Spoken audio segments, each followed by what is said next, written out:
There we go. You can hear me now? Yep, go Woo. ahead. All right. Well, we are super excited. Welcome everybody to the call and the training tonight. My name is Heather Anderson. This is Jared, my husband.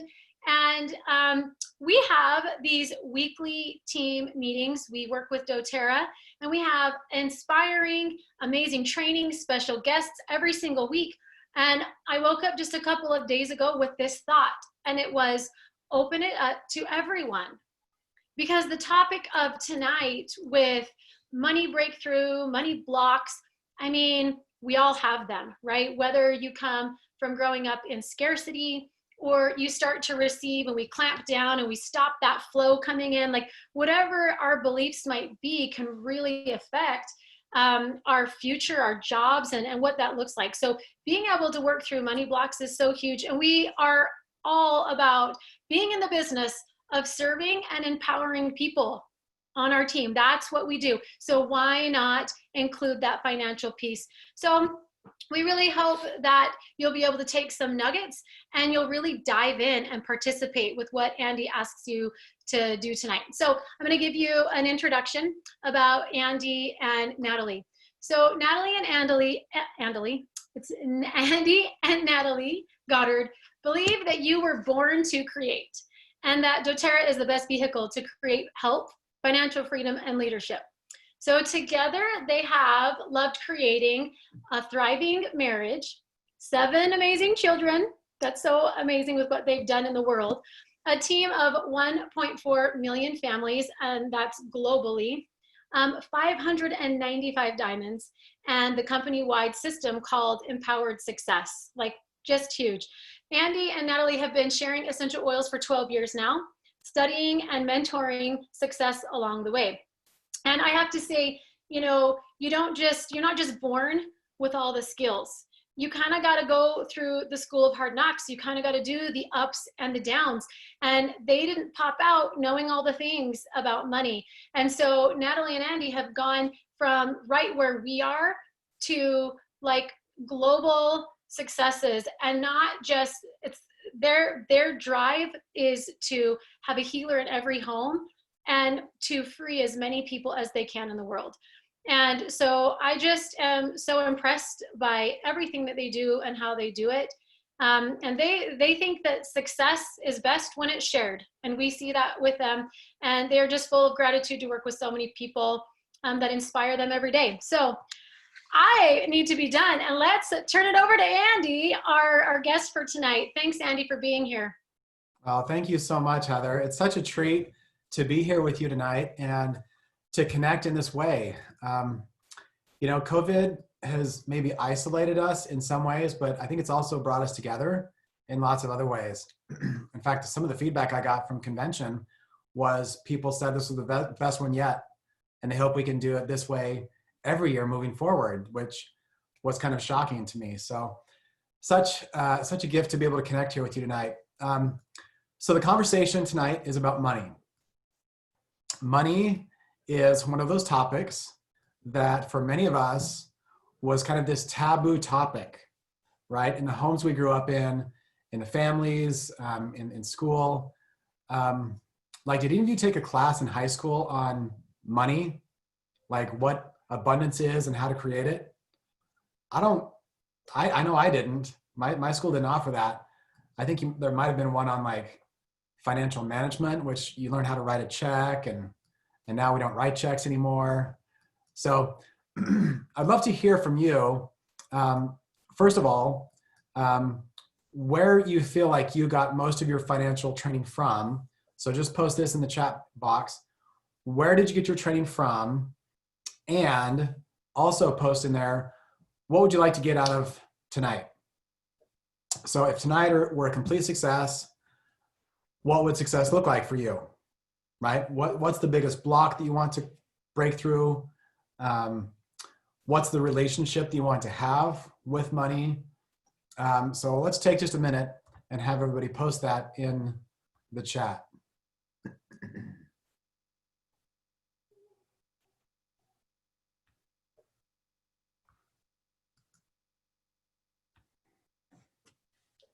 Okay, Kira says my DNA. Stories of scarcity from ancestors. Awesome. Heather says life experience, which includes lots of scarcity. Janet, college business classes that I basically forgot. I'd like to have more money. Love it. Okay. Mandy, most of my financial trainings come from my current career as a financial representative at work. Awesome. I observed a lot of parents, a lot of growing up. In college, I learned how to budget. Okay. So, Camille, block with money is worthiness to have abundance. Great awareness. I love that clarity. Colette, scarcity mindset. Camille, questioning the worthiness. Angela, I just don't want money to be an obstacle for being able to be generous. I love that. Fantastic. Well, yeah, somebody says School of Hard Knocks is where they learned. It's true, right? So how many of you have heard of Robert Kiyosaki, Rich Dad, Poor Dad? Raise your hand if you've heard of them.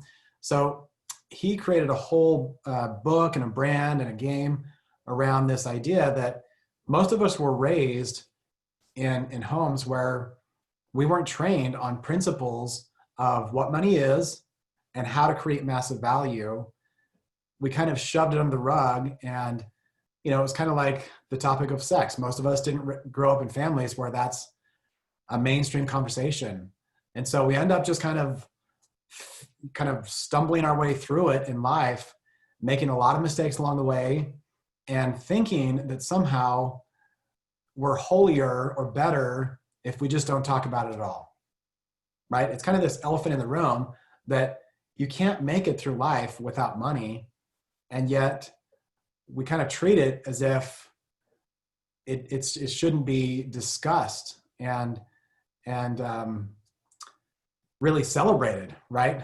I think there's also, especially in Utah culture, this belief that, and raise your hand if you can relate to this, that it's actually hard to be righteous and have lots of money.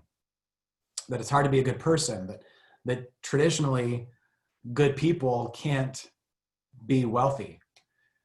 So I know that's the space that I grew up in. In fact, I remember my dad, he would tell people that he was a school teacher, and so he had taken the vow of poverty.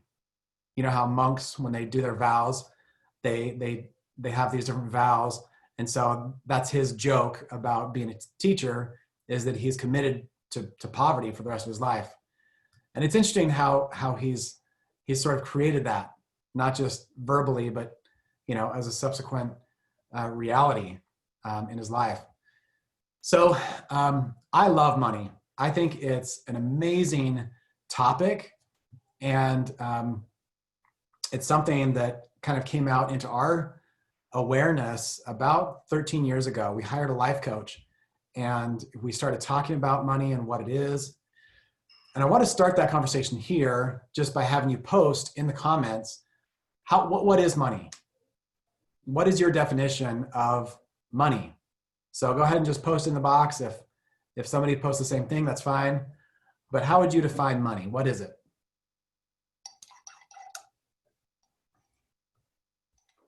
All right. Somebody says it's time. Somebody says it's resources. It's a tool, a means to an end, freedom and comfort. It's a resource. It's available. It's a currency, a current that flows in and out. Money is an illusion. Okay. Interesting. It's a token to represent value, power and energy to create change, tool to exchange things, necessary. Fantastic. Well, I'm going to share some of my thoughts. And just to be totally transparent, I have zero qualifications to be leading this training tonight. Okay. I have no financial degree. I have, the only thing that qualifies me is I love to study this. I love to talk about it, and I love to experiment. If nothing else, life is one great experiment where we get to test out ideas and see what works and what doesn't. So what I'm going to be sharing tonight, I don't claim to have any authority. I just claim that what I'm sharing tonight is what's worked for us. So if that's fair, then let's go ahead and jump in. So to me, I would define money as a representation of value. It's, in the old days, we used to barter. So if I had chickens and you had wood, then I could trade some of my eggs or chickens for your wood. So, eventually there came a time where that wasn't very realistic or manageable to exchange things that way. So we came up with money. We used seashells, we used little pieces of metal, whatever it was to represent a certain amount of value. So money is a neutral representation of value. So let me ask you this, is money good or is it bad? And I'd love to have you post in the comments what your opinion is. Is money good or bad? And I kind of spoiled it there because I call it neutral. So that wasn't a great teaching tool. So yeah, it's neutral, right? Money is like a tool. So a hammer doesn't care what it's doing. It's a tool that can be used for good in the hands of a good person or for evil in the hands of an evil person. So I love some of the comments here. It's an amplifier, right? So money is this neutral tool, and it doesn't even care who has it. So money is like this energy that flows in and out and through society, and yeah, it's totally neutral. But let me ask you this: are your feelings about money neutral? When you start thinking about money and what it can or can't do, or whether you have or don't have money, is it neutral? So this is where it gets interesting, right? Because if money is neutral, then why do we have so many feelings that are anything but neutral? Most of the comments that I'm seeing here are it's emotional, it's stressful, definitely not neutral. So let's dive into your relationship with money. And one of my goals is that you can start to see money for what it is, a neutral representation of value that you can get into the flow of. And the quicker that you can have neutral feelings about money, the sooner you can get into the flow of it. So I'm going to share my screen. And where did my PowerPoint go? It's still open. Oh, here we go. Okay, so give me a thumbs up if you can see my screen. And I'm going to go full screen just so it looks a little cleaner. Can you still see my screen okay? Even though we're full screen? Thumbs up? Any thumbs up? Can anybody see my screen? Okay, awesome. So my main goal this evening is to help you clear any of those blocks that are standing in the way of you being a massive producer and just having clarity about how you can get into the flow of money. So Heather mentioned my family. I don't think you can legally give a presentation without showing a photo of your family. So now we can check that off the list. These are our 7 beautiful children, my beautiful wife, Natalie. Yes, our clothes always match. We never go out without matching clothes. That's why we're a happy family, or that's how you can tell. Okay, so first we're going to talk about the 3 big blocks to abundance, okay? As I've met with people, as I've coached, as we've mentored, as we've surveyed, these are what we've found to be the 3 most common and biggest obstacles to abundance. Number one is a lack mindset. So what I mean by this is, in a really personal way, you feel like you're not enough. How many of you can relate to this? When you think about abundance, you think that's for other people. Wealth is not something that I was ever destined to have or experience. So lack mindset really becomes personal when we think, not only is there not enough out there, but if there were enough, it wouldn't be for me. So sometimes we call this a scarcity mindset or a lack mindset. The second one is this belief that money makes you better or worse than others. Some of you have heard of this idea that anytime we put somebody else either in the pit or on a pedestal, then we're creating a separation. And so that's one of the first things that we do with money, is we use it as this label or this explanation of how somebody else is better or worse than us. And then we also do it in society, right? I mean, there's so many websites out there that show everybody's net worth.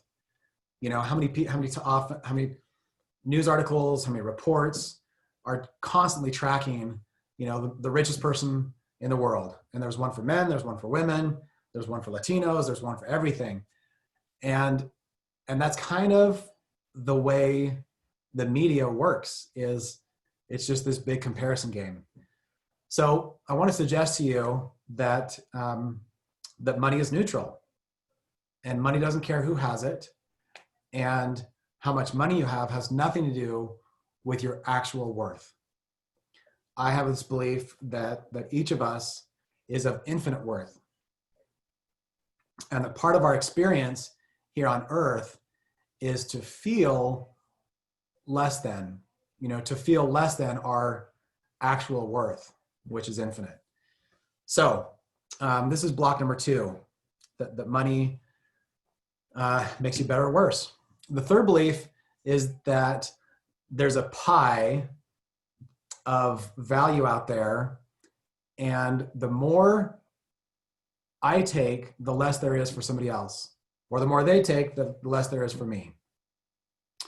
So this one has more to do with not a personal, but kind of a global scarcity. Like somehow one day we're going to turn our water on and there's no more water anywhere in the world. Or we're going to go to the bank and there's been so much depreciation that there's $0 left in every economy in the world. And so this idea that somehow there's never going to be enough, it's blown my mind how pervasive this is, and how poisonous this can be when we start to step into trying to create and attract more. Especially when we look at like family dynamics or team dynamics, this belief that there's not enough can be a massive barrier to attracting and claiming value that we've created, even if we've created it with integrity. So these are the 3 big blocks. We're not going to spend the whole night talking about blocks because that's not very fun. What I want to do is talk through the big ideas for how you can attract abundance. So we're going to talk about 7 ways to attract abundance. And the good news is that whatever your programming is, whatever beliefs you've had around money, you don't have to be married to them. To let go of the beliefs of your parents and whatever they gave you about money is nothing personal. You can release those beliefs and just choose something better. And so anytime we discover one of these blocks or one of these limiting beliefs around money or anything else, we can choose again. We can choose another belief, and we can forgive ourselves and choose a better belief, something that serves us better and works towards a higher purpose. So I just want to give everybody that's listening right now permission to let go of limiting beliefs, to forgive yourself, and to even think those limiting beliefs, and then to go back and choose again. Choose a new belief. Rewrite those programs that were handed down and may or may not be serving you any longer. So let's jump in. So what are the 7 ways that we can get in this flow of abundance?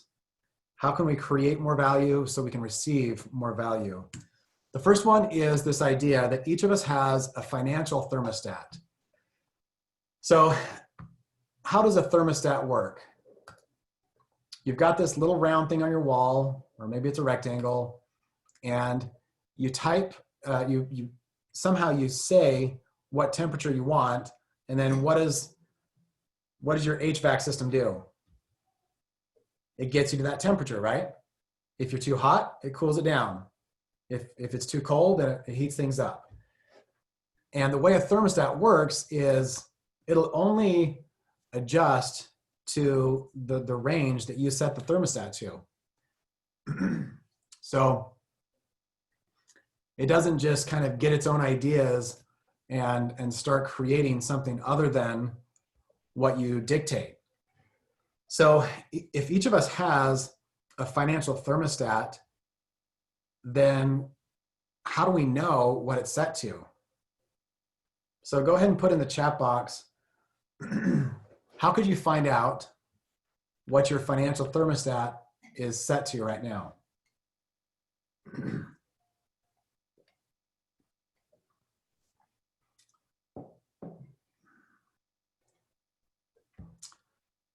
Okay, Kira says, just ask. Camille says, bank account. I love it. Yeah.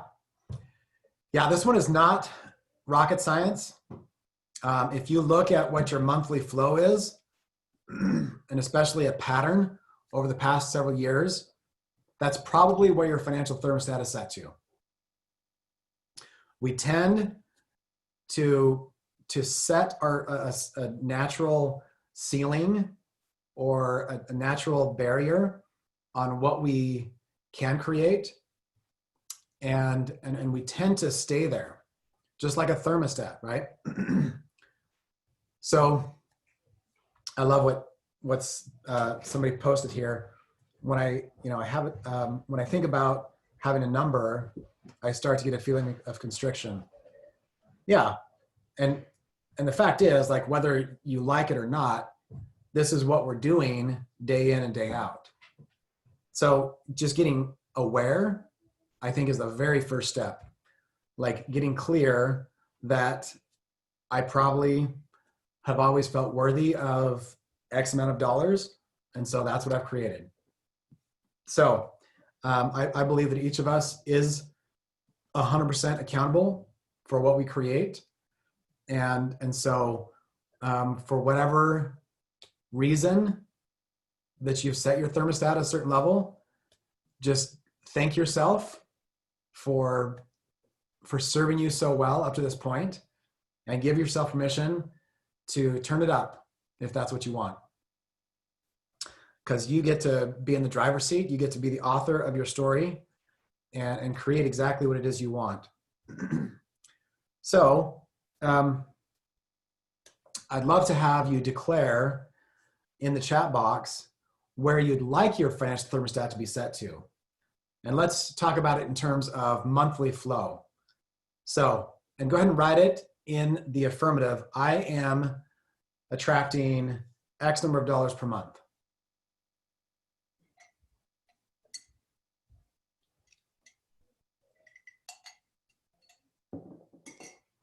I love it. 60K a month, 180K per month, 60, 100K per month. I love it. 250. I love it. 10K a month to start, and 4K a month. Fantastic. Okay. I love it. We got some people who are ready to heat things up. I love this. Okay. So this is where it starts, right? It starts with awareness. It starts with getting clear and resetting our thermostat to where we want it to be, not just where it's been set to by default. You know, it's like the programming on any app on your phone. You can't expect that app to do anything different than what it was programmed to do. It's the exact same thing with your financial thermostat. Don't expect your thermostat to create or perform at a different level than what it's been set to. So, love these declarations. I invite you to write this down somewhere and keep it in plain view so you can see it every day. All right, let's talk about the next law, the next rule for creating more flow and more abundance. And this is the law of leverage. So, can somebody explain in just a few words what leverage even means? We've got a picture here. I know, Rich, you've got some experience in the financial world. I'd love to have you post what does leverage mean to you and everyone?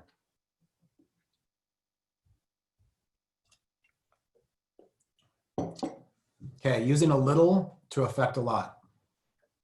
Exactly. Could be investing your money to make more, not being afraid to invest.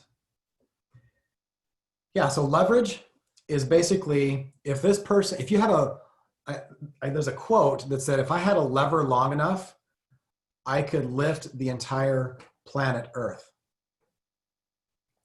So a lever is a tool that allows us to move more than we normally could, to affect more change than we have muscles or we have time or we have resource to move. So leverage is a principle that, a lot of people think that in the financial world, leverage means you have to borrow money in order to make money. That is one definition, but that's not the sense that I want to use tonight. Some people mentioned using other people's money to make money. That is one meaning, but that's not the meaning that I'm wanting to draw attention to tonight. For me, I used to work in web design, and I would sell, a proposal of like building an e-commerce website, whole website, a whole solution to a company, and it would be like a $15,000 proposal. And so when I built these kind of websites for companies, guess who did all the work? Me. So I might get 100% of that $15,000 transaction, but there's zero leverage involved. So when Natalie started building doTERRA, I kind of watched with curiosity how the financial side worked. And I would watch her work her brains out in the early days. And, sometimes she would invite 20 people to a class and maybe only 6 would come. And of those 6, maybe only 3 would enroll. And so let's say most of those people enroll with a 100 PV kit. Back in the day, we called it the Dr. Mom kit. Then it was the Family Physician, and then the Family Essentials. But that 100 PV transaction equaled $20 in her pocket. And I looked at what she was doing. And I was like, honey, this is not a sustainable model. Like, you're out there busting your tail to make $60, and you had to talk to how many people? And like, I'm sorry, but this is just crazy town. So I did not see any leverage in what she was doing. Then we had a few people say, hey, what if I wanted to host a class? What if I started teaching a few classes here and there? And pretty soon, I started seeing some growth happen on our team where Natalie wasn't the only one teaching classes. She might go teach the first couple, but then they were off on their own and they were making up their own topics and they were, adding their own flair to it. And that is when I realized, holy smokes, there is a potential for leverage that I had not seen before. And let me ask you a question. Would you rather have 100% of a $15,000 sale, or would you rather make like 2 to 7% on $1 million PV worth of sales that you had nothing to do with? So option A, you get 15 grand, but you have to do all the work, all the relationship building, all the warming them up, all the education, closing the deal, 100% all yourself. Option 2 is maybe you've got 15,000 people on your team working and they're doing their own classes and they generate $1 million PV worth of volume and you didn't do a thing, but you only get 2 to 7% of that. Which situation would you rather have?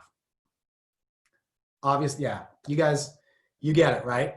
And so this is what I mean by leverage. And all of us have learned since our earliest days about this idea of compound interest, right?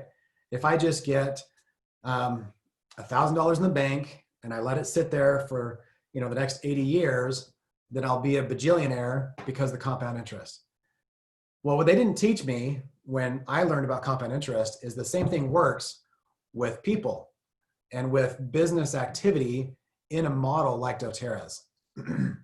So in doTERRA, we mostly engage customers, but 10 to 15% raise their hand and say, hey, I want to do the business. And that small amount of leverage is what makes doTERRA, I think, the best business on the planet. Because we have this solid base of customers that keep buying month over month, right? doTERRA's 65% retention rate is unheard of in the industry. And then that 10 to 15% of people who do engage in the business create massive leverage for us. And so if we can hang in and keep building until we find more builders, then the business starts to build itself. And in the case of me and Natalie, we have a vision of a healer in every home.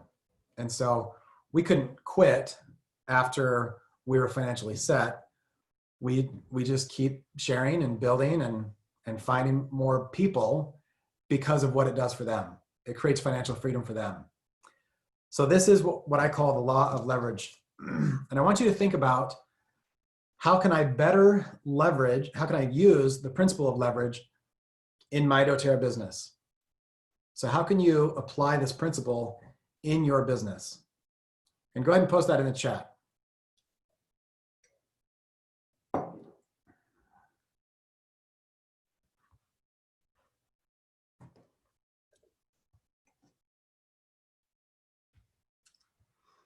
Okay, the Fulmers say, focus on finding independent builders.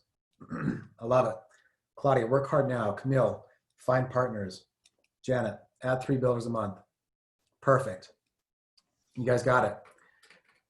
So probably, Natalie and I had a planning session with Tiffany Peterson once, and she helped us list out all the activities that we were doing in our business. And she was like, okay, if you could only do 4 of all these activities, which 4 would they be? And we're like, oh shoot, that's hard. So we narrowed it down to 4. And then she's like, okay, if you could only pick 2 business activities, what would they be? So, again, we're like, oh, what do we cut out? And then she's like, okay, if you could only pick 1 business activity, what would it be? And you know what it was? It was finding business partners. At the end of the day, this is your most leveraged business activity that you do. So, is it worth it? Absolutely. Is it easy? I haven't found an easy way, but it is the best return on investment I've ever found in any kind of business activity. So I invite you to embrace the law of leverage so that you can create more flow and step into the path of abundance. Okay, the next law is the law of intention without attachment. So what do I mean by this? This is probably one of the most powerful principles when it's understood and applied.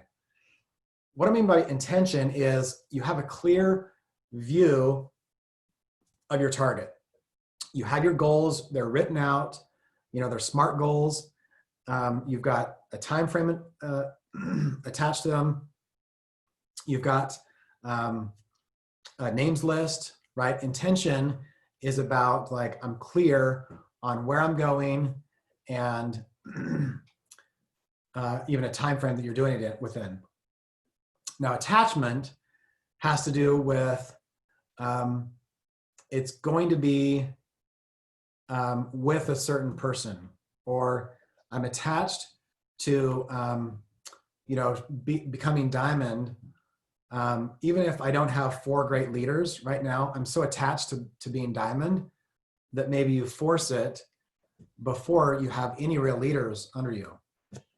So when we start to live with attachments, we start to step out of integrity and we start to create patterns that are unhealthy. And we also, we create an environment where abundance can't abide. So let me give you a couple examples of intention without attachment.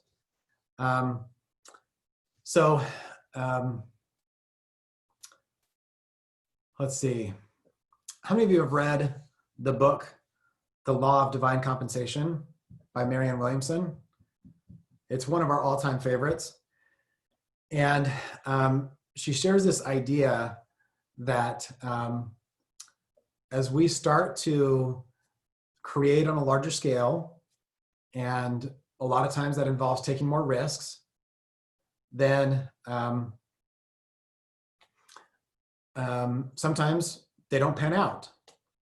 So I'm trying to think of a specific example.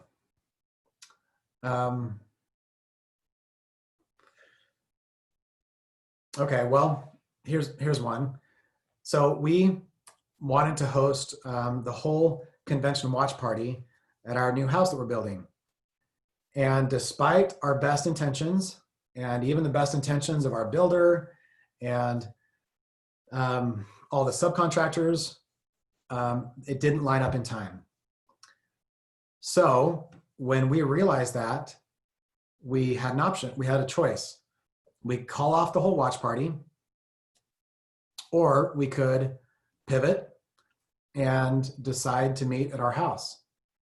So even though we had kids who were going to be at home and they were going to be using the internet to do their schooling online, we shuffled some things and we found some help, and we realigned, like in a big way, like all the food, all the chairs, all the arrangements, all the tables, so that we could have a watch party in a more comfortable setting.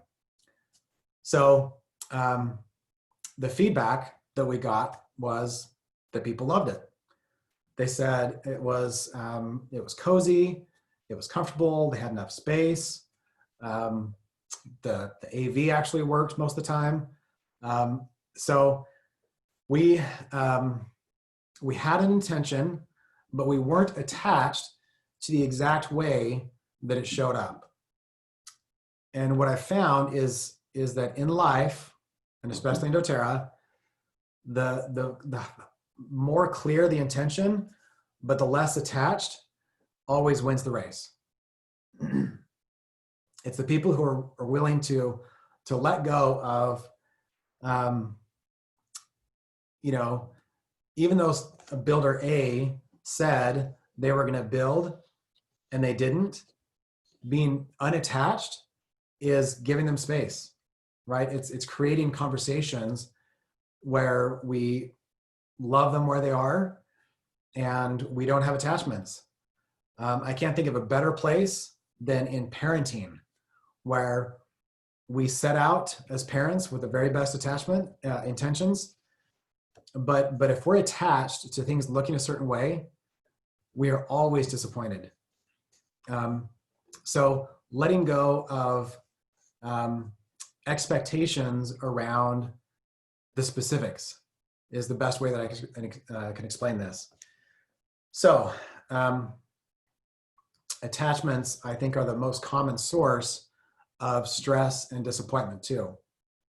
You know, when we come to a marriage and we have a checklist of how our spouse is going to show up, or we have attachments to, you know, I've got to have a date night every Friday night, and my wife's got to be ready to go at 5:45 p.m.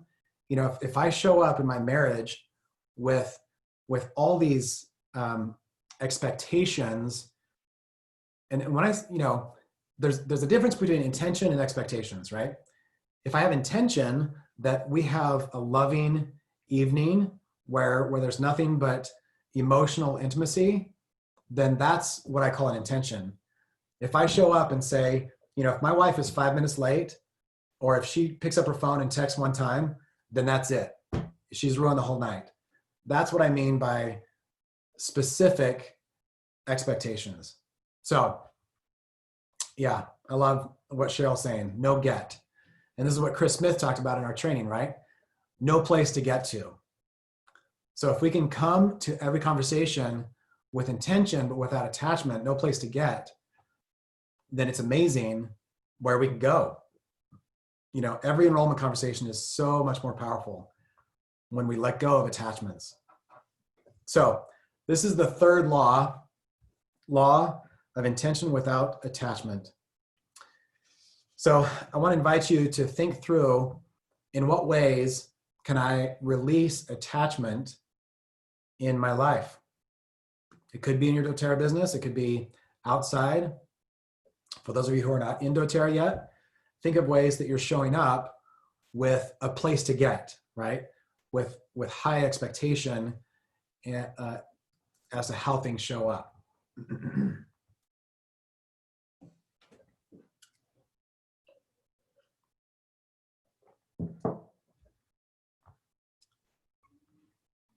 And I think all of us know how that feels to be in a relationship where somebody has some place to get, right?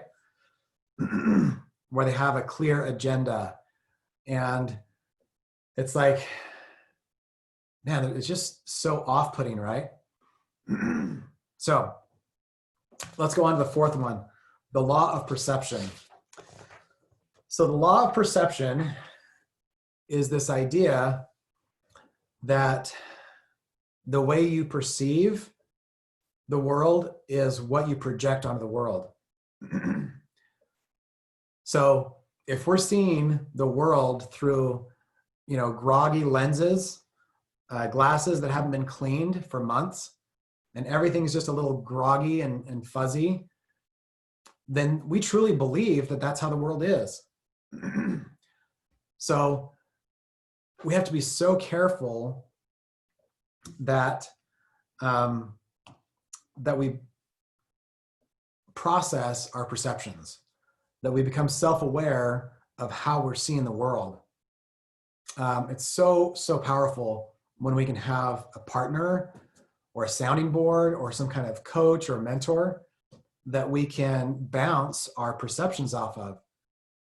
And it's really powerful when we can create neutral language around perception, so that as we're engaging with people in the world, we can find out how accurate our perception is. So I like to say that money is a magnifier. And somebody posted this earlier, right? So if you perceive that only wealthy dirtbags, only dirtbags become wealthy, then why would you ever go out and create more money, right? If you have the perception that the world has massive needs and money is one of the clearest ways to solve the world's biggest needs, then what are your chances of actually attracting money? Much, much higher, right? So, gosh, I could spend a long time on this one, but yeah, basically, it's a pretty simple concept. So I just want to invite each of us to be aware of the way we're seeing the world. And we have some pretty good clues, right? our body is a really reliable feedback machine. If we are consistently being negative about other people, other situations, about our life experiences, then we'll be feeling stress. And the more stress that you're feeling, the better, the more sure you can be that you have some misperceptions in your life. I like to call limiting beliefs viruses, right? When your body has a virus, what does it do? It does everything it can to get rid of them. You know, the virus does a really good job of sending signals to the body. Hey, there's a foreign object here that doesn't belong. And so with that message, the body goes to work, you know, with a healthy immune system and gets rid of the viruses. So, yeah, and I love this comment from the Fulmers. It takes a lot of humility to be honest with ourselves about perception. So it does. It takes a lot of vulnerability to share when we have beliefs that aren't working. One of the things that I found to be most useful when we detect stress in our lives and then we get honest with ourselves about where the limiting belief is that's causing that stress, what I found the most useful is to say, rather than judge that limiting belief and say, oh, that was wrong, let me look for what's right. I found it's way easier to release those limiting beliefs by saying, well, that didn't work. I'm going to look for a belief that works. So instead of the framework of right and wrong, default to what works and what doesn't work. So I would love if somebody has, you know, is there anybody on here with us right now who recognizes like a specific misperception or a limiting belief that they have right now around money? We had some great ones earlier.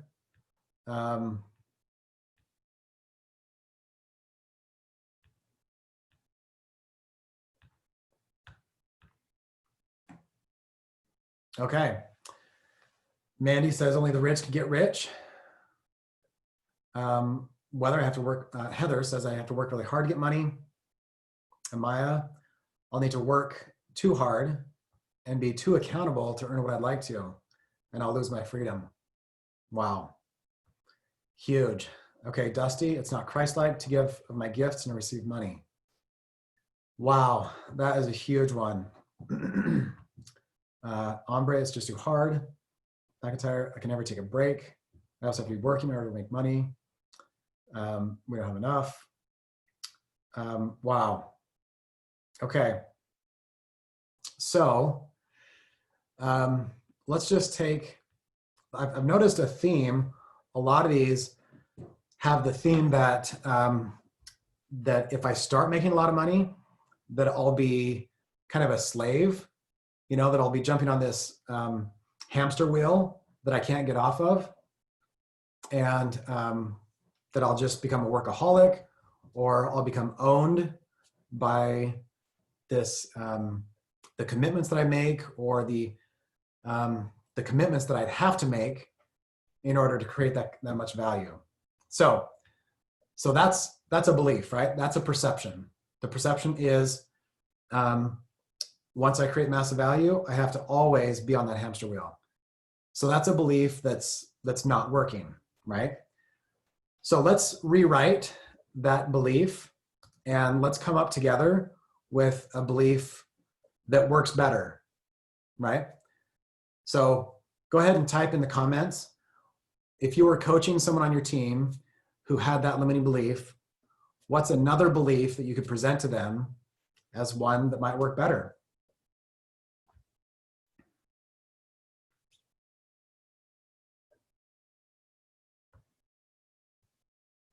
So the limiting belief is if I do choose to create massive value, that I'll be on this hamster wheel that I can never get off of, right? So I'll become a slave, right? I actually give up freedom by creating massive flow. Okay, Camille says, when I create my wealth, I'll have more resources to be able to hire out some of that work. Fantastic. I love that. Stephanie says, I have an abundance of money and I love blessing many in the world. Ambre says, you can create more freedom by creating. You gain more freedom by creating. I love it. Yeah. And what about, what if we step back to the law of leverage, right? As I create massive value for a handful of builders on my team, the law of leverage will open up massive value for me and my team, right? That's another belief that might work better than the first. Yeah. So, what's cool about making a ton of money is how many people you can hire and open up, financial stability for them and create really cool projects that you used to only dream of. So Natalie and I have created books, we've created apps, we've created websites, we've created funnels. Like, there are so many cool things that just become like the world becomes your oyster when you have resource. And so we've pretty much taken on the belief that I remember Dave Sterling shared. I believe it was at the Blue Presidential Summit. He says, you can't give yourself poor. In other words, you can't give so much that you end up in the poorhouse. And I believe that he gives as much as anyone I've ever met. And he's a long ways away from the poorhouse. And Natalie and I have found the same thing. As we've wrestled with this idea of how much to give, we've always referred back to the quote by C.S. Lewis that the guiding principle that he's used is it has to be a sacrifice. It has to hurt a little bit. Otherwise, it's not truly a gift. So I just love this idea that as soon as we're ready to claim abundance and to step into the flow of abundance, like there's this idea of stewardship, right? Like, I will receive more if I give more.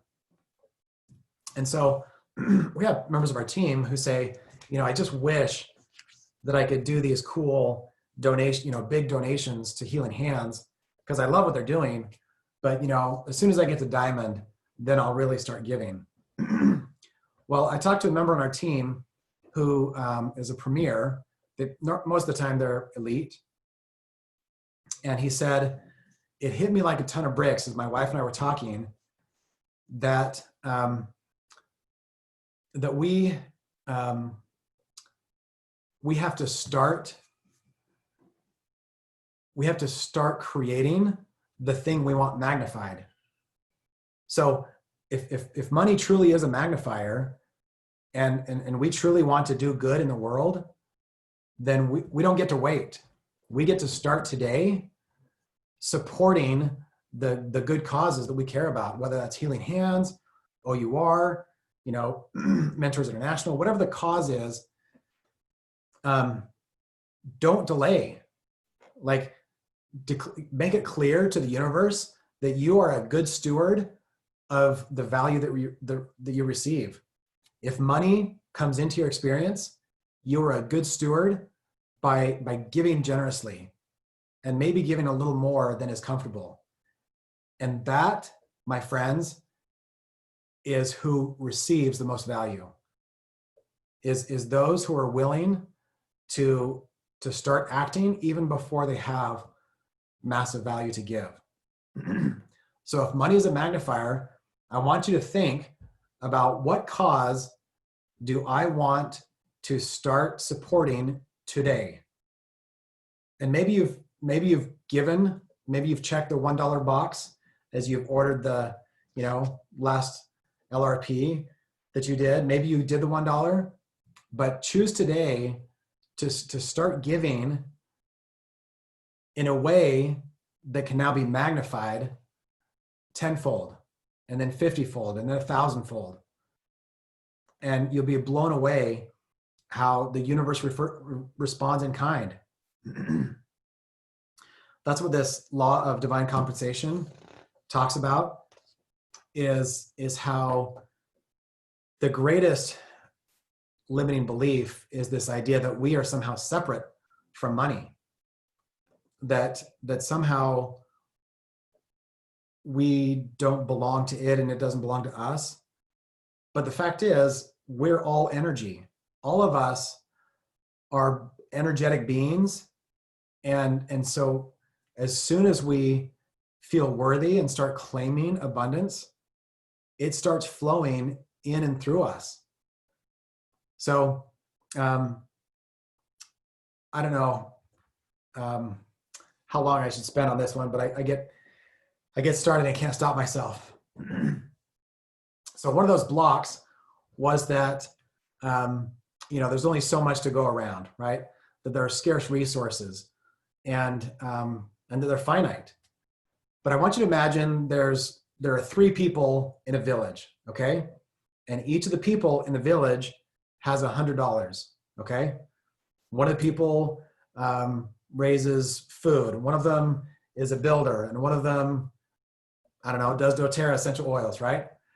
So if they all chose the belief that they had to budget their $100 to last throughout the year, they would only spend like 30 cents a day, and that's their whole budget. And then as long as everybody kept exchanging, then money would flow through that community of 3 people, at a steady rate, and the economy would be fine. Well, what if they just switched that belief that you could actually spend $100 a month or $100 a day? As long as they each keep exchanging, then guess what? It still works. It works exactly the same. There's no limit to velocity in an economy. And so the only thing that's blocking flow in an economy is us, right? Now, I'm not trying to say that we should all be consumers and we should all spend $1,000 a day on,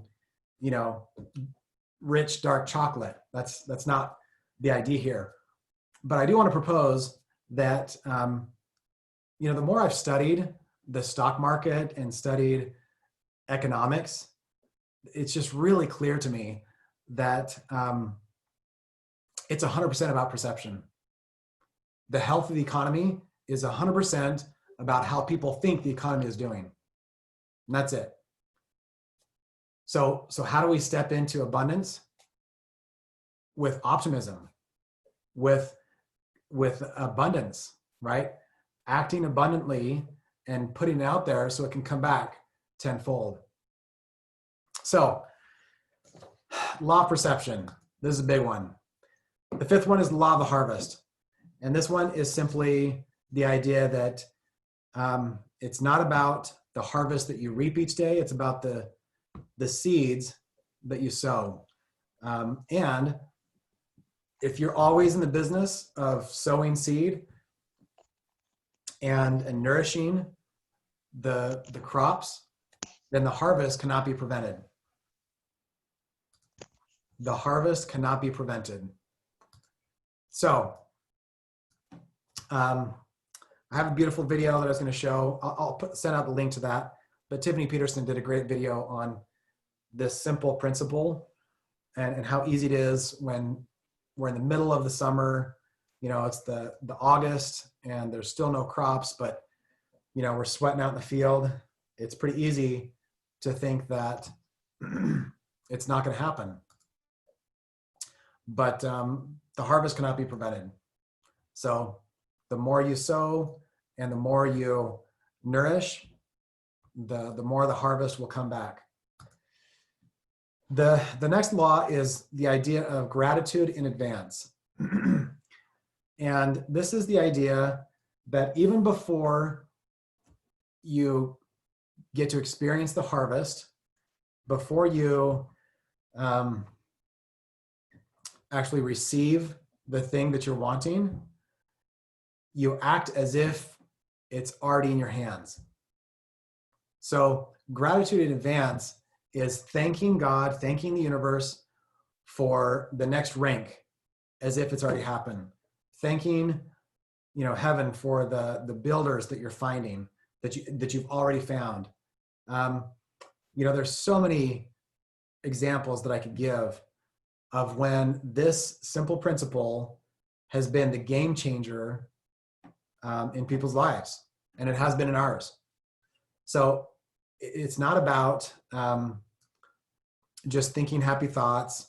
It's like being really specific about whatever your goals are, expressing gratitude as if it's already happened, as if it's a done deal. It's in the bag.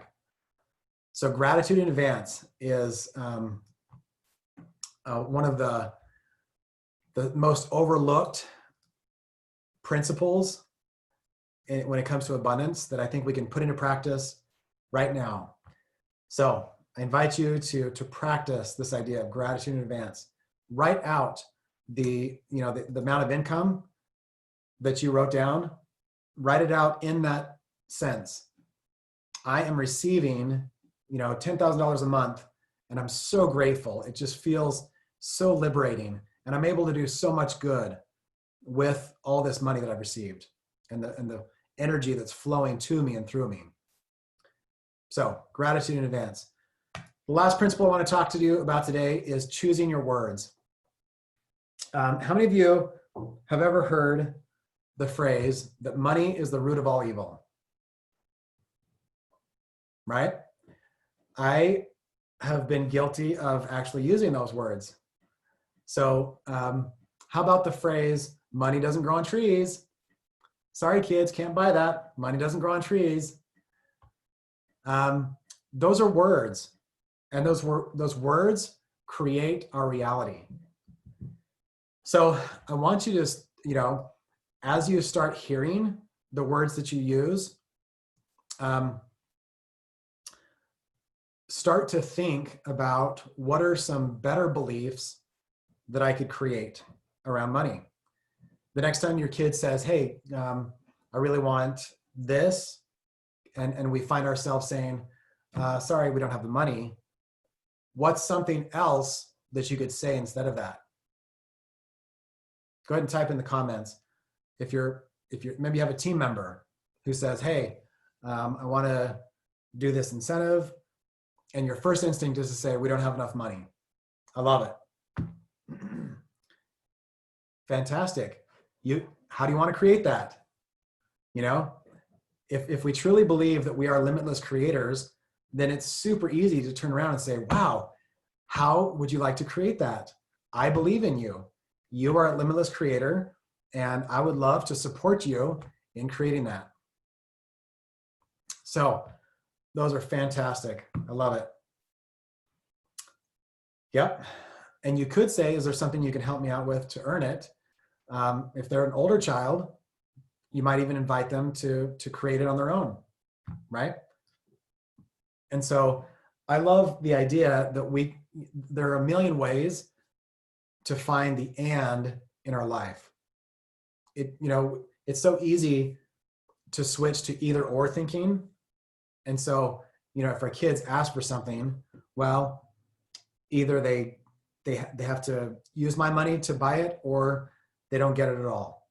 Either I have to help them earn the money, or they don't get it at all. This either or thinking, I believe, is the plague of the world, that somehow there's a scarcity of options. I believe instead that each of us is a limitless creator. And with that is the ability to create nothing but ands in our life. So you want to create money, and I want to help you. And that might just look like brainstorming. So finding the phrases or the ideas or the misperceptions in our life, words are probably the fastest way to find those limiting beliefs. So I want to suggest a few phrases that have been really instrumental for me and Natalie. And a lot of times we have to catch each other and, remind each other of more empowering beliefs. And we try to do it in a loving way. It's really easy in a marriage to be a nag and say, hey, remember, we don't say that anymore. But let me share some of these with you, okay? Sometimes when we think about the next rank, or we think about this this flow of income that we want to create, like $10,000 a month, the first feeling that comes is, I'm not worthy of that. Who am I to receive that kind of flow?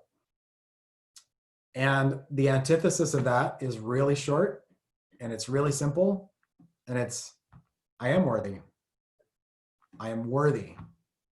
I am worthy of receiving massive value. I create, and that's the next one I think, is I create massive value.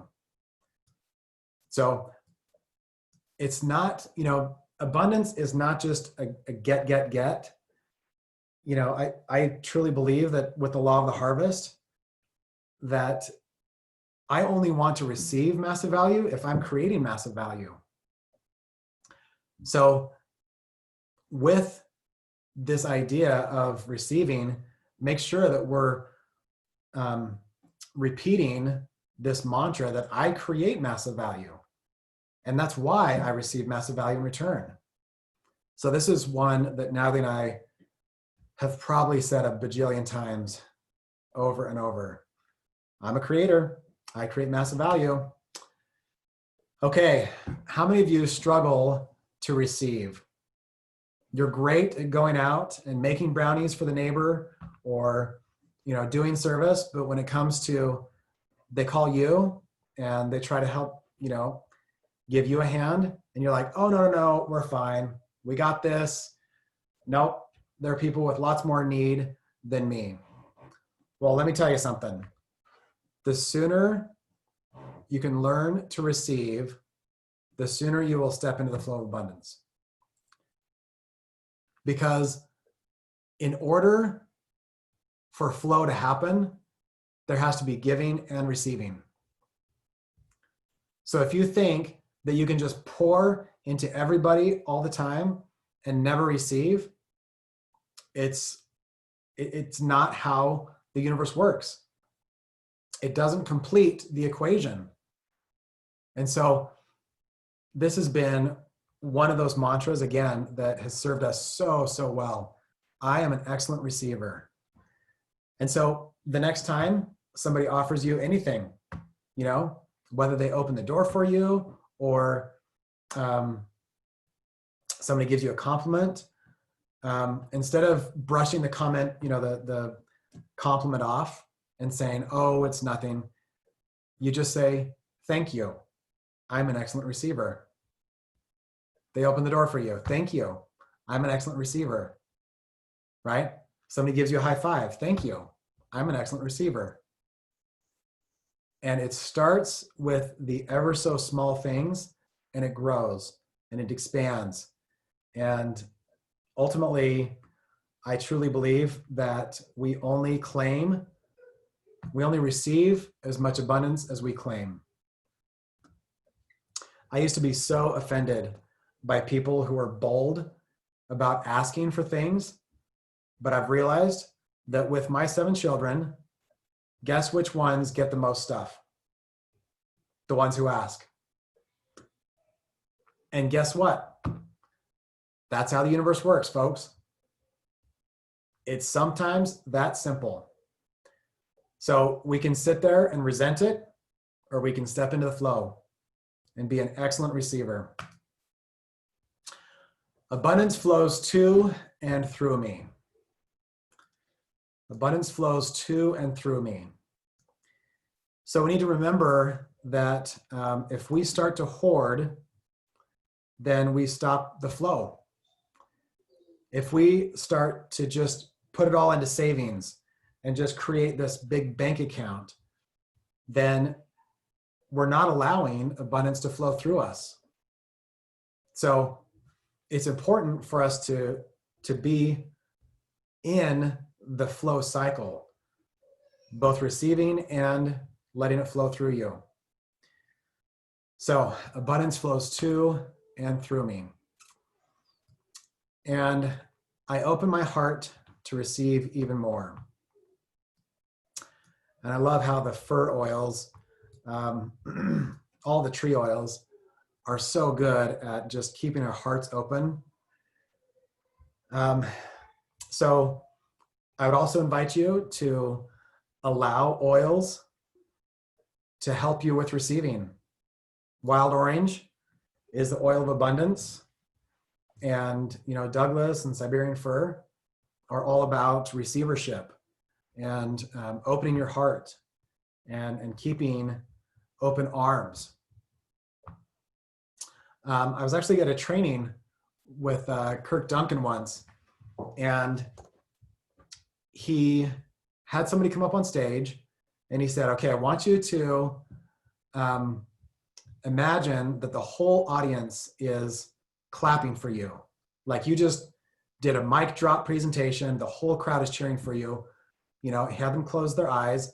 And he said, what gesture would you make to the crowd? And the person just kind of like bowed their head and like just kind of, backed away a little bit. And he said, okay, I can tell you a lot about your finances. I can tell you're broke. And when people try to praise you or offer you things, that you deflect and you decline and you have a big issue with receiving. And they just broke down into tears and said, yep, you nailed me. He said, we're going to do a little experiment. I'm going to have the whole audience, there are like 600 people. I'm going to have everyone cheer, and I'm going to have you make this body language. Open arms, hands faced forward, and see how it feels. And they did it, and the tears just flowed as they realized how good it feels to receive. So we can do this with our words. We can do this with our body language. It's so simple, but I'm telling you, it's so, so powerful. If you simply commit to keep an open heart so you can receive more. And then the final one that is one of the hardest, but is just a gateway belief, is I am perfectly supported. I am perfectly supported. So anytime Natalie and I have a builder who doesn't show up, who doesn't keep a commitment or doesn't make a goal that would support one of ours, we say, boy, it's a good thing I am perfectly supported. Anytime we have an employee who screws up or, we have some kind of big financial loss, we say, gosh, I'm so grateful that we are so perfectly supported. I had an aha experience one day. I was in the dentist chair and I had I think 6 cavities that I was getting fillings for. So the knot in my stomach as he's getting out the tools and he's, warming up the drill and he's getting the shots ready. And this is before, I believed in clove and, not using anything. But as he's getting things ready, my stomach is just a ball of knots, right? And I can feel my muscles just tensing up. And then I realized this guy is actually here to support me. Our coach had just taught us this phrase, I'm perfectly supported. And so I chose to believe, you know what? this dentist is actually here to support me in my life's mission. I have a big mission to fulfill, and it has to do with freedom. It has to do with love. It has to do with creation. And him fixing my teeth today is supporting me in my life mission. And so this is the mantra that I used for the next hour as he worked on my teeth. I am perfectly supported. This guy is part of my perfect support system.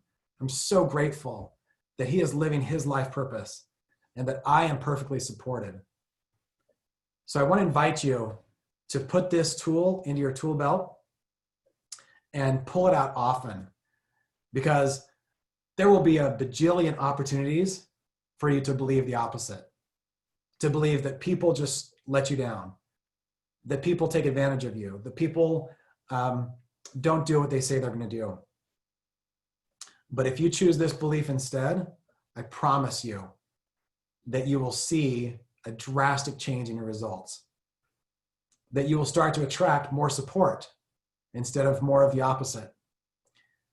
So I am perfectly supported is, gosh, such a great belief to choose. I want to point you to a couple of resources in closing. I did a 3-hour training on clearing your financial blocks. You can go to sharesuccess.com/financial. And there's a worksheet. The video's right there. It's free, no charge. And then, as I mentioned before, the book, The Law of Divine Compensation. This book was such a turning point for me and Natalie. I think it was Tiffany Peterson that gave us this book. And I've listened to the audiobook multiple times. Natalie has marked up her book to where it's, it's a well-loved book. And I just want to offer it to you as a gift to yourself to read this book, because it truly is a path to creating miracles in your life. So, so there you go. I'd love to open it up to questions. If you want to unmute yourself, I've got time. I know we've gone a long time, but I could probably go all night. So yeah, go ahead and unmute yourself and we can take any questions.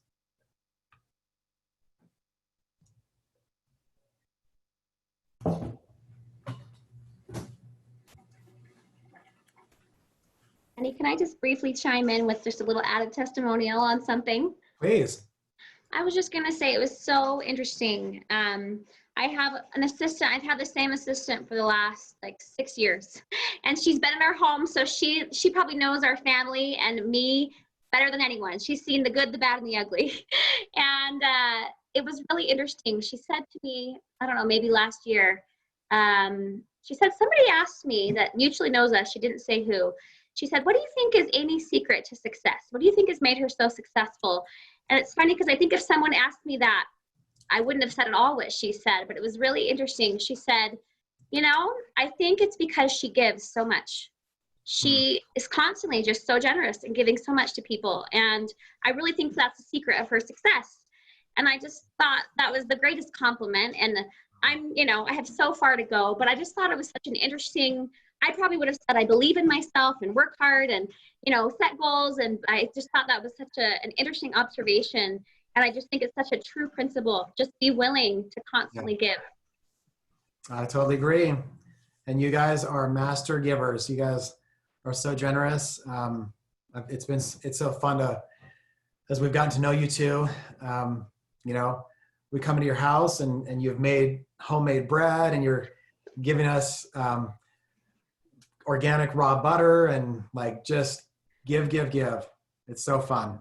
Well, we are learning a lot from you guys. We have a long ways to go, but I just love that, even when my business was small, we can always be giving as we're growing. And that's such a big piece of that.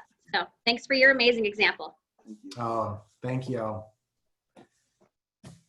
Okay. Any questions? I'd love to field, or we could process a limiting belief that you might have. Camille, did you unmute yourself? Yeah, I did.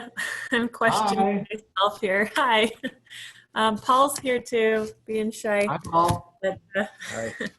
I guess I'm trying to find where the line is between being generous and making sure everything matches up on the bottom line. But I've been, like I said in my comment, I've always been I'm going to give when person, and I really believe the principle. So help me get past that. So, how are you at receiving? I think I'm okay at it. I don't know. I think I'm okay. Maybe not. Okay. What can you do to level up your receivership?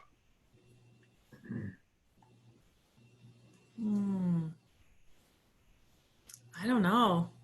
Honestly, I feel like I try to receive graciously. How are you at asking for help? Not very good. Okay. I think this is your next step. Okay. So, I just truly believe that you can't give yourself poor. But if you don't ask and you don't receive, then you probably can. So if you can get yourself in the flow of asking and inviting and creating opportunities for people to rise up, and it's not just about giving to you, that's what I love about doTERRA is I'm not asking you to build my team. I'm asking you to build your team. I'm inviting you to create, right? And so sometimes that looks like, hey, I just had, a financial or a medical emergency in my family. I can't teach this class. Will you please step in and teach for me? That's a little different. That's like, hey, I need help. Will you help me, please? So I want to invite you to step out of your comfort zone over the next 5 days as you ask. Focus on asking. Some of the things should be for you specifically. Some of the things should be for them. And, ultimately, all of those will be for both you and them. So Okay. there is so much power in being bold and asking. I think you're onto something there because I even thought about it during the earlier part, but I grew up with some cousins who were wealthy and we weren't. And I never could understand how brazen they'd be. Into an establishment owners, and they would just turn and ask something. And I was taught to stay back and don't be like that. Don't ask for things. Stay back and wait till it's offered. Yep. You can spend your whole life waiting, can't you? Yep. Thank you. Yeah, great question. Thanks for bringing that up. And I'll bet there's probably a few dozen on this call who could use the same invitation. So let's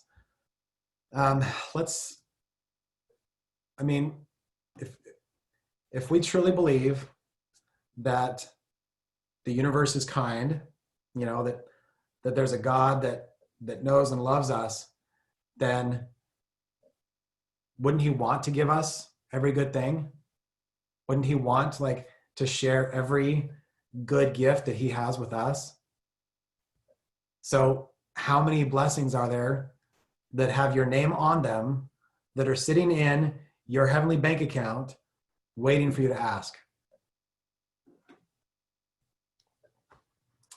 So let's practice being bold and asking.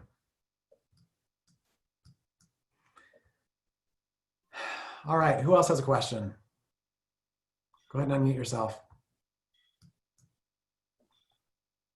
Heather, you raising your hand? Yeah, I'll ask really quickly. This might be a little bit deep, and I know we're getting late, but and growing up and seeing a lot of people who what they have is what they've always had. It's, scarcity. I've had to work hard for every little thing that I get. Like, things don't really pan out for me. It's the people with all the education. It's the people that luck out. And so that's the life that you create, right? Mm-hmm. So what is it really, if that's the place that you're in, what is it really that pops that open? Is it a physical step, or would you say it's in that space of energy, belief, thought, and flow that starts to open up and then moves the physical space? Is it the statements? Is it being aware of the ands? Is it, just really focusing on that and staying consistent? Because we could feel like we're just doing crazy work, right? And making your thermostat that I'm putting on my actual wall. I love it. Like, is it those things that really pops it open? It's not, oh, this business deal came my way. Like, what starts that? Yeah, it's a great question. The chicken and egg, right? So I believe that everything is created spiritually before it's created physically. So for us personally, we had to first make a small dream and a small goal, and then kind of baby step outside of our comfort zone. And then we were able to dream a little bigger as that came about. So I will say, though, that Natalie was generous way before doTERRA. Like, she was trying to be a health coach, and she was a great health coach, but she was not profitable. So people would come, and she, wouldn't make them pay for a session, or if they needed something, she would just give them a bunch of the herbs. So before doTERRA, I truly believe she was practicing this law that you cast your bread out upon the waters and it comes back to you tenfold. So I don't know if it has to happen spiritually before physically. I truly believe that they happen in tandem. When we learn a new principle, I believe that we are now accountable to that knowledge. And so if we don't put that new knowledge and that new awareness into practice, usually within 48 hours, then I believe that it's taken away, or there's some other sort of compensation. So I have to believe that it always happens in tandem. I've just seen over and over that when life gives us a new awareness, we get put to the test. And the greater the light, the greater the darkness, the greater the challenge, the greater the overcoming. And so, it'd be really tidy if we could spend the first 25 years of our lives learning everything, and then the next 25 just going out and crushing it. But I've just found that the life is really good at delivering powerful breakthrough and equal opportunity to practice what we've just learned. So, yeah, I just love, though, that a principle not practiced is lost. Like it's so easy to teach good principles, so that's why Jack Black said, those who can't do, teach. And those who can't teach PE.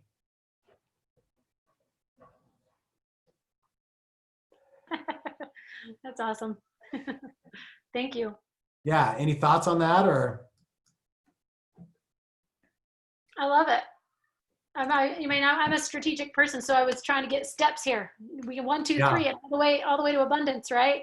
But I think you're right. I think it is that tandem. When I think about my life, I think there's a little bit of both. When I open up my heart to receive, opportunities come, right? But if I'm blocked off, I don't receive those opportunities. What can help me open up is some of these statements.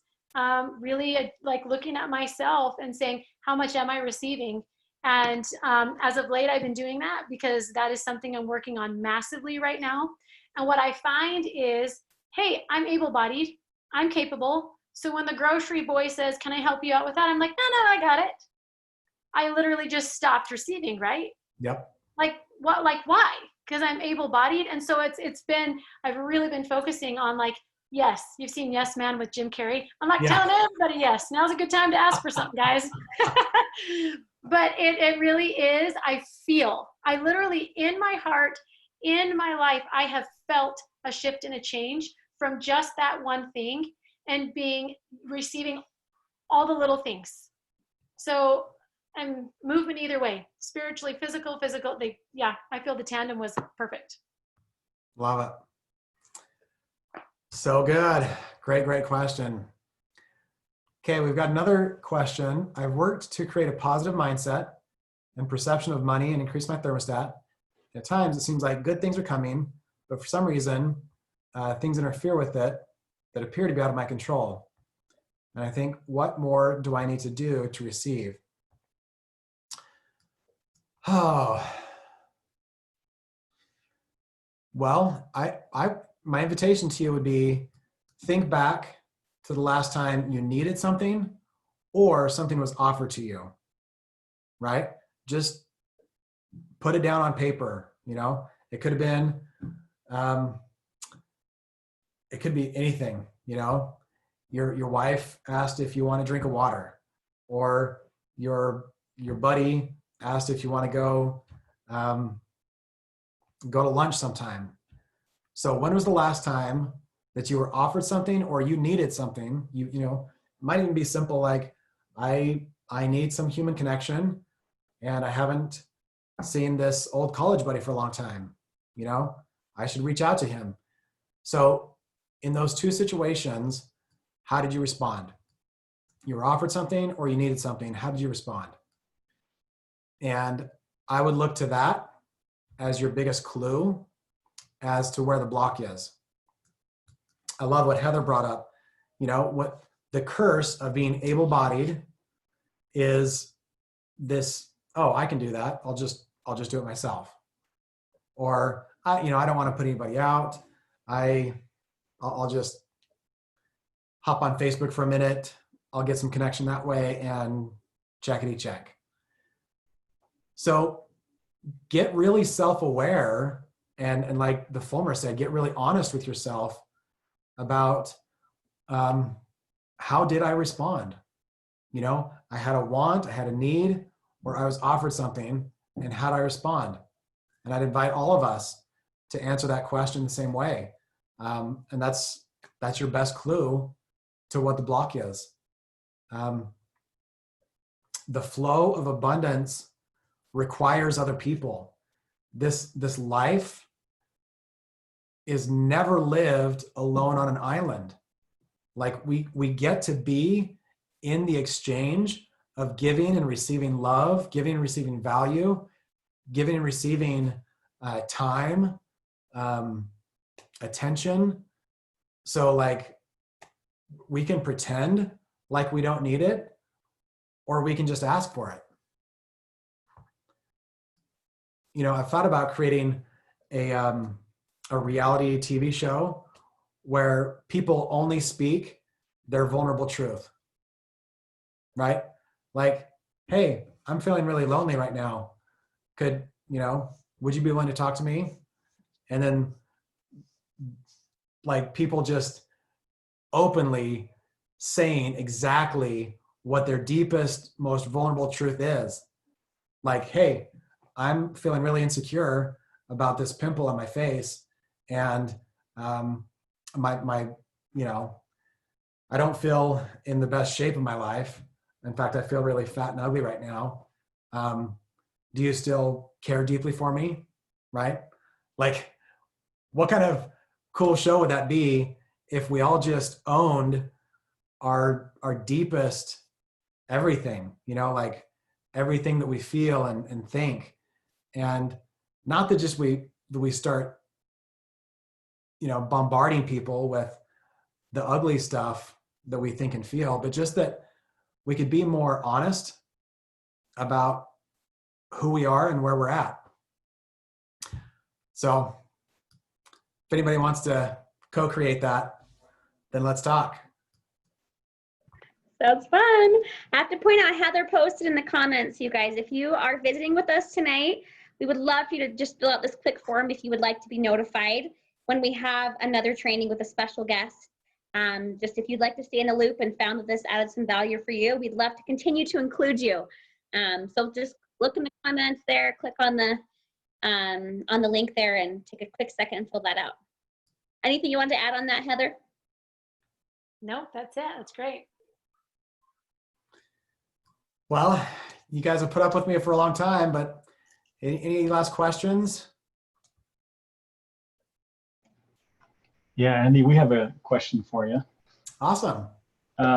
So what you say is on one end and what you feel is on another end. So how do you bridge that gap between saying I want this, but I'm feeling like all I can receive is this, or there's usually something where I see people work on affirmations and then I'm like, how come you have so many negative thoughts then? Or if I'm working towards something, sometimes I get it, sometimes I don't. But is there some advice you can give us on bridging that gap?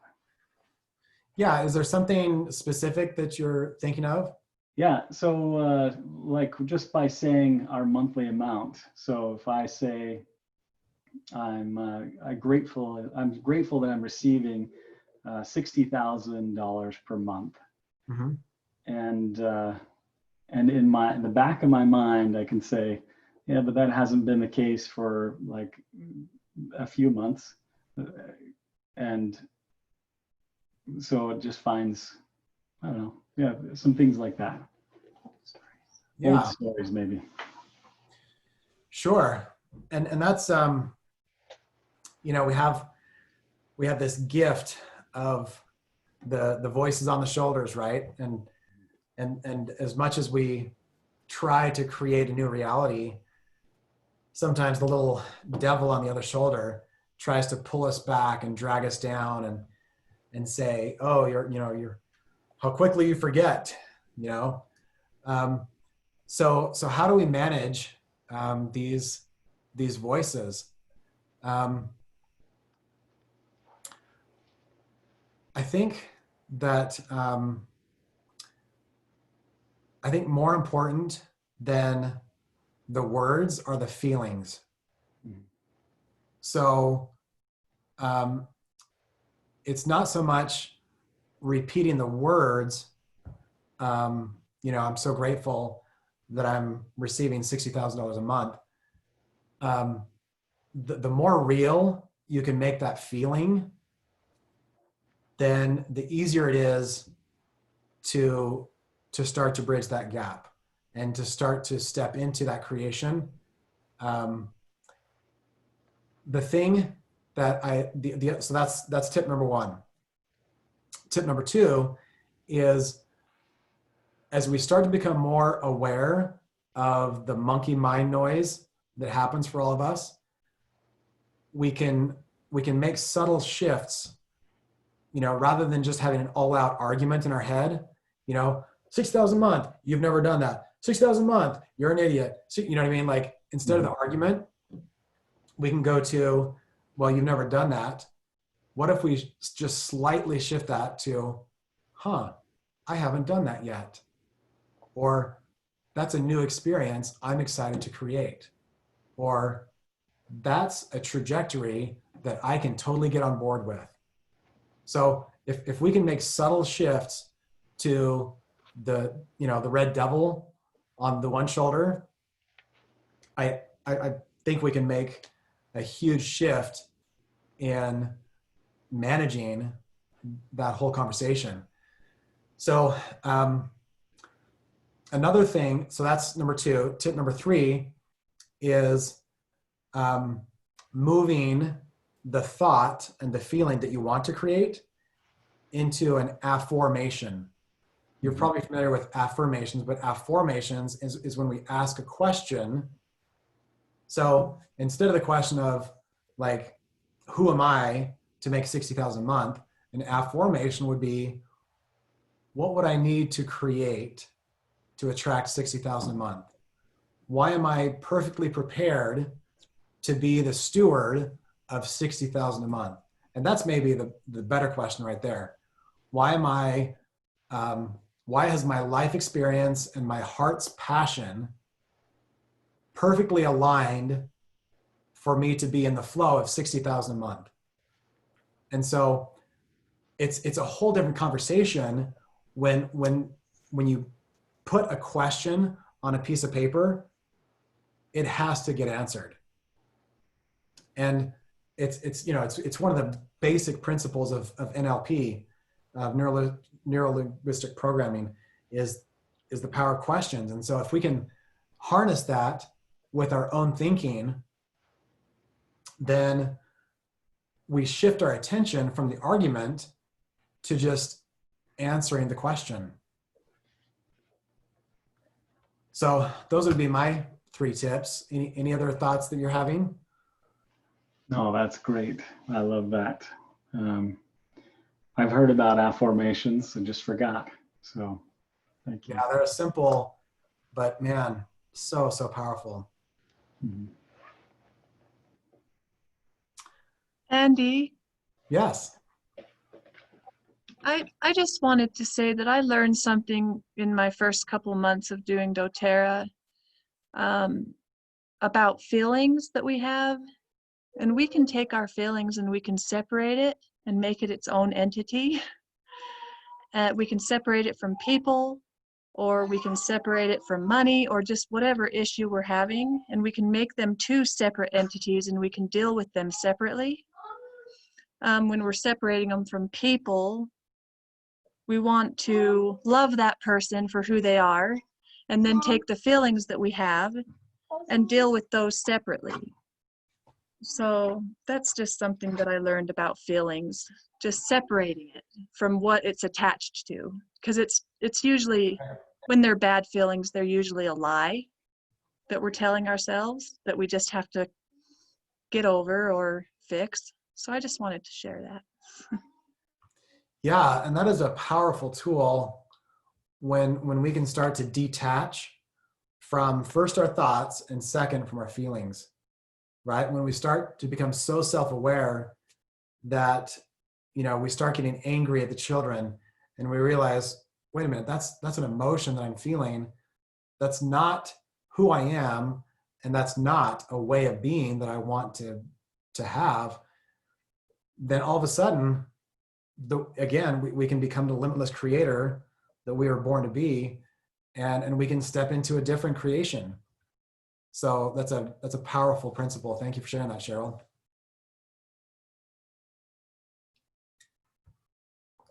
And I love the tip from Heather. Just put the oil on again. Align, right? We can create alignment between beliefs and thoughts and desires with these precious gifts of the earth.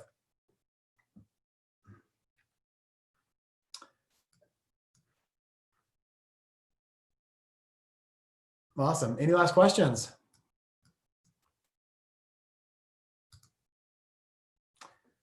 Well, you guys have been more than patient. Thank you for letting me ramble on for so long. You can tell this is a topic that I'm really, really passionate about. So thanks for joining me for the journey.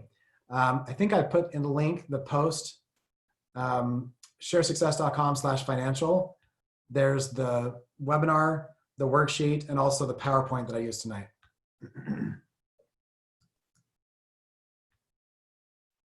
Andy, can we just give you a big, huge thank you for being with us tonight, answering questions, your expertise, your experience, your heart, your passion. We felt it. I have the best notes. I have my thermometer. I've got my statements. Like, watch out, people. Watch the flow start to happen, okay? But we so appreciate all of our guests that came tonight, our amazing team. We just love it all. So thanks, Andy. It's a pleasure. Thanks so much, guys. Have a great night. Good night. Thank you. Good night. Love you all. Thank you.